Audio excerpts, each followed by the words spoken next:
tribute to my idol, Jean-Claude Van Damme from Bloodsport Comité. What's up, everyone? Basil, the White Dragon Masters. Holy fucking shit. Oh my god. My review today is for UFC 196, and it has been the biggest upset, in my opinion, so far in the beginning of 2016. I mean, I am shocked with the results. My review is going to be on UFC 196, McGregor versus Diaz, Holm versus Tate. So, again, just going to talk about the last main events, two fights. Let's start off with Miesha Tate versus Holm. Now, I really thought that Miesha Tate was a sacrificial lamb for Holm. I really thought that was going to happen because I saw Miesha Tate lose quite a bit in the UFC. Like, she lost twice to Ronda Rousey. She lost to Kat Zingano, who was also, by the way, a stand-up fighter.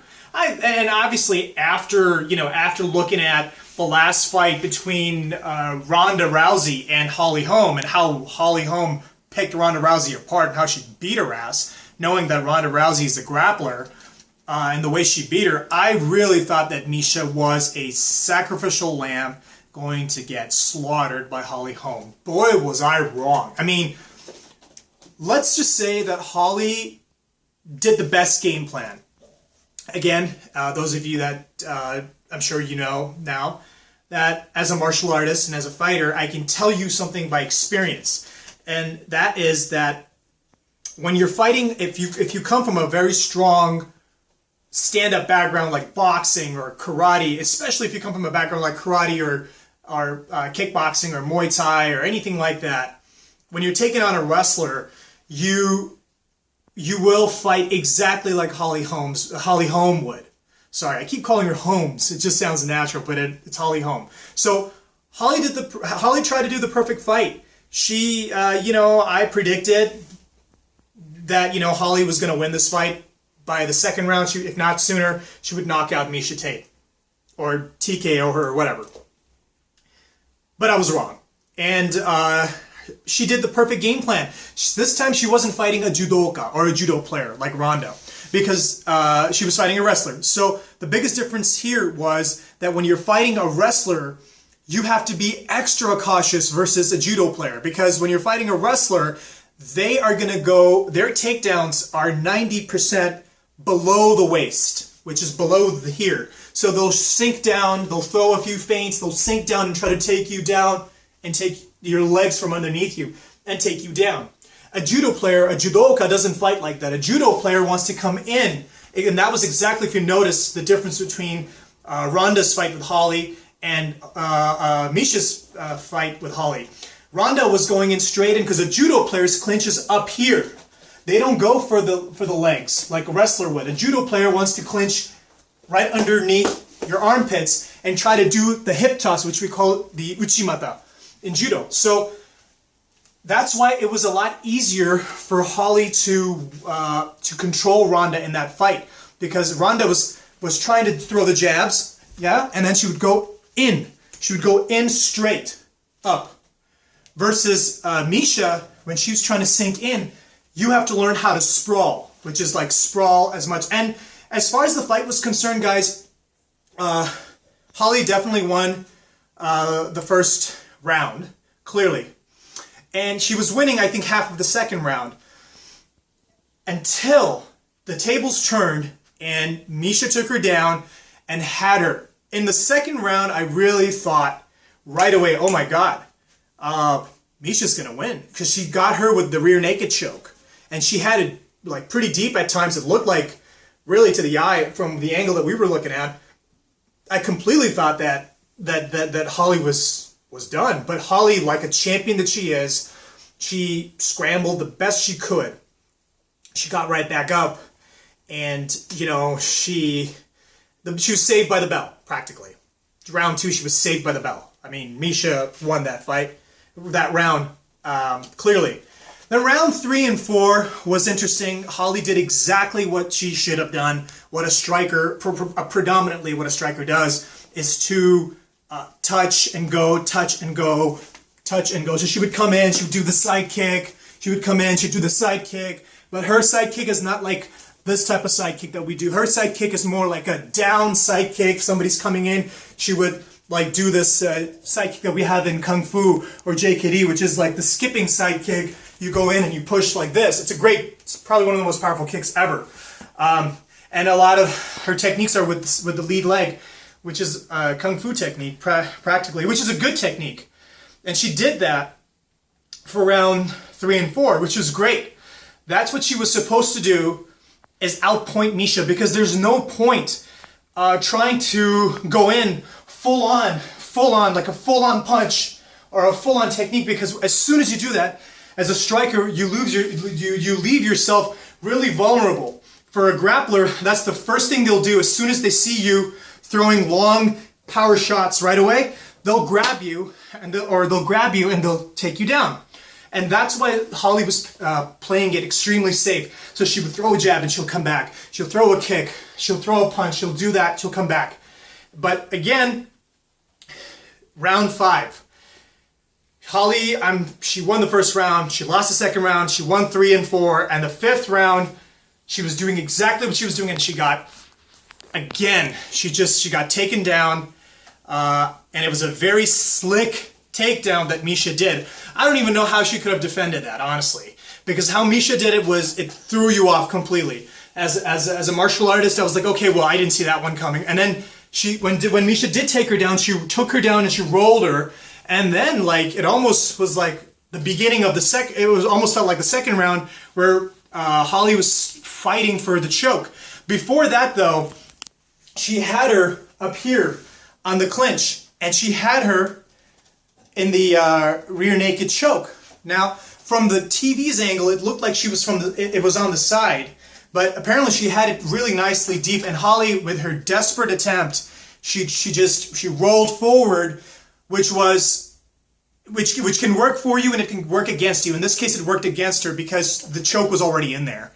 For that brief second when you do roll over and the guy or whoever's on top of you or is behind you, for a split second, they do have the fear of being hit on the ground, so they might just let their choke go. That's that golden moment where you should immediately turn around and get back on your feet or whatever. Apparently that didn't happen. It was pretty tight. In my opinion, I honestly think, I don't know how Holly could have won this fight. I guess the only thing I could say is if she had not been taken down, that would have saved her. And if she was when she was up here and when she was getting choked, she should have tried her best to maybe tuck her chin in more and push out, which meaning using the two-hand one, but it was already in, push out and try to turn more as opposed to flip her over. That's what I think. I think she should have done. But it's easier said than done. You never know what the pressure is like when you're in there. I do know, but like from the third eye, you think that this could have been done, that could have been done. But hey, man, hats off to Miesha Tate. She did a brilliant job. None of us expected that. So congratulations to Miesha Tate. I do wonder how this is going to pan out because now it's sort of changed everything. Poor Holly, I really feel bad for her. I really was rooting for her. I wanted her to win because she beat up the most dominant, arrogant fighter that was out there. That was Ronda Rousey, and but it was very short-lived. So now that this thing has happened, it shuffles everything. What I'm thinking might happen, like commonsensically, what I think is that now that Ronda's on the shelf and now that Holly's lost, I think Ronda and Holly are going to fight, and whoever wins that fight is probably going to take on Miesha Tate for the title. That's what I think logically should happen, but you never know what the UFC does. But congratulations to Holly Holm. Moving on. The biggest upset of so far this year. Conor McGregor against Nate Diaz. Now, Conor went up in weight. Everybody knows that he went up in weight. He didn't just go up in weight he didn't fight at 155 like he was supposed to fight Dos Anjos. He went up to 170, obviously because, that's the fight that was available. Conor took this fight like the warrior that he is, the arrogant, cocky warrior that he is, and he fought Nate Diaz. Now, Nathan Diaz was, again, same thing. I was expecting him to be nothing but a walking punching bag. I thought Conor was just going to be literally a hot knife walking through butter. That's what it looked like to me. I completely thought that this was a ram going to be slayed, Nate Diaz, for Conor. I mean, straight up. Didn't expect that it was even going to be a fight. I thought he was going to just knock him out in the first or second round. That's what I predicted. Boy, was I wrong. Again, I was wrong. And this just goes to show you how unpredictable and amazing our sport of MMA is. And, the fight starts, first round, Conor whoops his ass. And again, Conor comes from a very strong karate, taekwondo, kickboxing type background. So if you notice his stance, Conor doesn't like, he stands like a karate guy, like Wonderboy Thompson does. So Conor likes to stand like this, and he's like this. So if you notice, his stances are like this most of the time. And what their technique is to move in and out. So that's why a karate technique or like a kickboxer's technique is to move in and move out, which he was doing great. And obviously Conor's left hand, since he's a southpaw, his strength is his left hand. So his left hand and his counter technique with the left hand is probably the best I've ever seen so far in MMA. It's so precise and he hits so hard. And he's a power shot. He's a power guy, power hitter, and he's a knockout guy.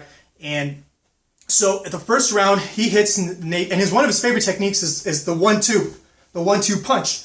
So, but he likes to throw his punch a little bit circular. So it's a one circular. So that gives extra power, which you saw Nate Diaz's face lit up, literally busted up, red, and I thought that he was going to die. I thought it was over. I thought it was going to be over.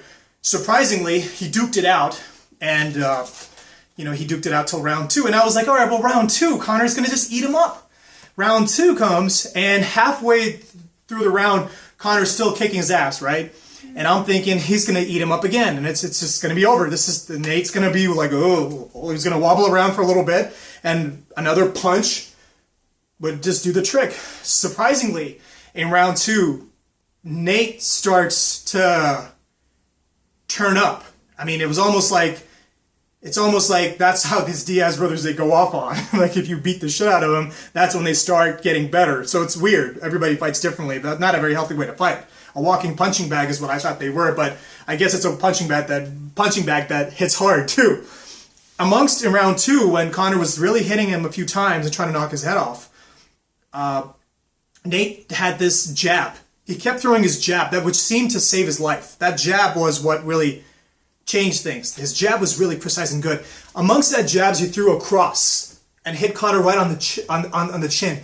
That's when I saw Conor, his eyes lit up slightly. He got a little wobbly, and I was like, whoa, this is not happening. This isn't happening. It felt really weird because he was finishing Nate Diaz. So that happened, and that was the beginning of the end of the fight. And then Nate just started turning it up, started hitting Conor. Conor was feeling it, then Conor fell. And then during the fall, literally, Diaz was on top of him in the mount position, started punching Conor, and then he choked him out, and Conor tapped. I really was shocked when I saw that because this guy was quote, considered himself a god. Yeah. Gods recognize gods, right? No, they don't. If you believe in God, like I do, you'd realize that some things are just better not said. Because when you say that, you could really upset somebody in a way that he's going to make you look like a little bitch and make you realize that you're a man and nothing close to him. Time after time, these people, they never learn. The Ronda Rouseys, the Conor McGregors, they only learn when they get their asses handed to them and when, the God that they say they are, when they try to be arrogant and cocky, they realize that they're nothing but human beings and they can lose. So, again, this was probably a necessary, humbling experience for Conor since he was crossing the line. So, anyway, guys, all I can say is that UFC 196, awesome, great fight card. Not a great fight card, just the last 2 fights were great. I wonder what's going to happen with Conor. I really don't know what he's going to do. Is he going to stay at 140? Is he going to go up to 150? Is he going to go up to 170? I don't think he's going to fight at 170. But that just showed how Conor was fighting against somebody who's taller. How much size can make a difference and how much punching somebody down can make a difference. So, you know, I wonder what's going to happen. But I'm excited about the next one. John Jones taking on Cormier too. That'd be interesting, guys. But anyways, guys, I hope you enjoyed this review. UFC 196, the White Dragons review. God bless you all. Basil, the White Dragon Masters, out. Hiya!